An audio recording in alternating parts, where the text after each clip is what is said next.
So we need to get rid of that false thinking that church can be sporadic and define us, sporadic attendance.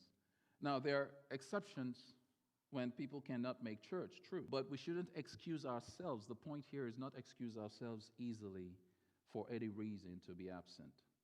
The third implication, therefore, in shepherding is that the elders are to exercise oversight, meaning to care for, to visit their flock, to tend to them. So if you're tracking, these are not just duties, right? For the pastor, it is a relationship between pastor and the flock. Putting this in context, these Christians in diaspora, remember what they were going through. They were experiencing suffering. They needed faithful shepherds to teach them, to disciple them, to guide them, to care for them, to visit them, so that they will serve Christ faithfully through. Because if you read Paul's letters, there were those who fell away as a result of suffering or persecution. Remember, Jesus told the story about the parable of the sower. He says, he went about and he was sowing, right, seed. Like seed fell on the path, seed fell on rocky soil, seed fell among thorns, and seed also fell on good soil. And those seeds grew differently. The one on the path was eaten away by birds.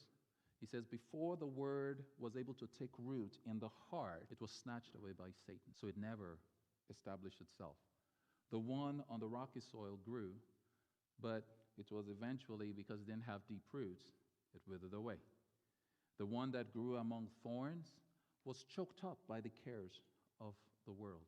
And the one that fell on good soil that was received, it grew to produce 30-fold, 60-fold, and 100-fold. So shepherding is to help us be the seed that falls on good soil, so that we will produce 30, 60, 100-fold and flourish in our Christian life. But there are sadly some of us that are not that seed, because we are not being truly shepherded. It is evidence that the cares of this world snatch some away. The cares of this world chokes your Christian life, that it is not productive as it should be. So we need to strive to come under the shepherding responsibility or the shepherding task, to join and align with our elders in this task, so that the church may flourish.